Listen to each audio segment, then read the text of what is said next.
Et salut tout le monde, j'espère que vous allez bien. Aujourd'hui on se retrouve pour une toute nouvelle vidéo. Alors aujourd'hui on va voir comment changer le logo de démarrage de votre PC. Non, c'est pas une blague, on peut vraiment changer, mettre une image que vous voulez, hein. Bon, si vous avez des envies pervers, voilà, on va s'en passer. Mais à la place que ce soit le logo Windows ou démarrage ou bien HP, Acer, etc. Eh ben vous pouvez mettre une image au choix. Et ça on va tout de suite voir dans la vidéo.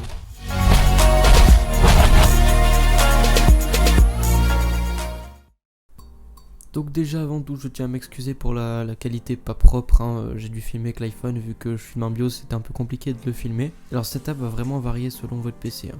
Que vous ayez un HP, un Acer, un MSI comme carte mère, une carte mère Gigabyte, etc. Vous devrez trouver dans votre BIOS le paramètre Secure Boot est désactivé. Bon après les termes peuvent varier suivant les cartes mères, hein. Ça peut être Secure Boot, ça peut être démarrage sécurisé. Chez HP il faut aller dans périphérique d'amorçage. Enfin après ça dépend, c'est à vous de trouver en fonction de votre carte mère. Une fois que vous avez changé ce paramètre, vous pouvez redémarrer votre PC.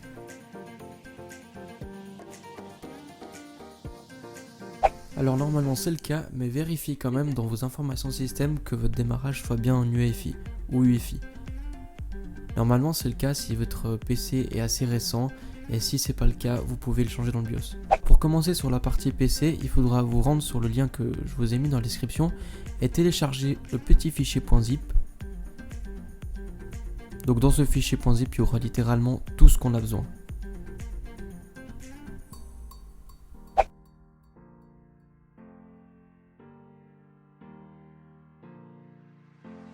Alors le voilà dans mes téléchargements. Je vous conseille, pour vous retrouver un peu, vous pouvez l'importer dans un fichier n'importe où dans votre PC, mais histoire que vous vous retrouviez quand même un peu, pas que vous soyez perdu.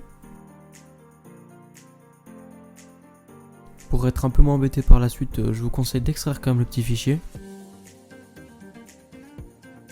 Et en entrant dedans, je vous mets des icônes un peu plus grandes parce que c'est pas facile pour vous. Voilà. Donc là, vous avez un petit fichier exécutable et puis une photo.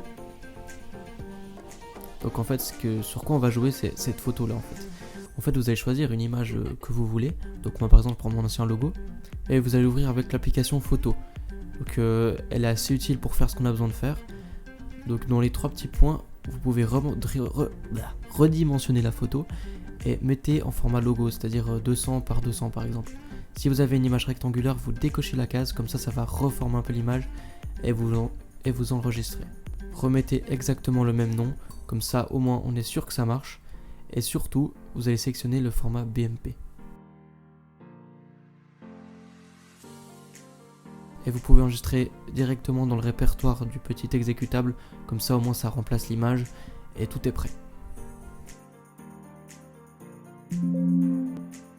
Et c'est maintenant que la grande magie va être opérée. Donc vous allez exécuter en tant qu'administrateur le petit fichier setup. Et dans cet invite, vous allez voir qu'en pressant I, vous allez installer, repair, machin chose, l'image qui est dans le fichier. Donc en appuyant là-dessus, tout est bon. Avant, je vais juste vous montrer comment annuler. Donc vous réexécutez et en appuyant sur D, ça va repasser au logo de boot par défaut, c'est-à-dire le logo HP, Windows, etc. Et ben voilà, on y est. Est-ce que c'est quand même pas beau? On peut mettre ce qu'on veut. Vous pouvez faire des blagues à vos collègues, vos patrons, des potes au cours. Non, je vous donne des mauvaises idées. Bref, j'espère que cette vidéo vous aura plu. Bon bah, moi je me casse, hein. Allez, n'hésitez pas à liker, partager tout le commerce. Et puis moi je vous dis à la prochaine.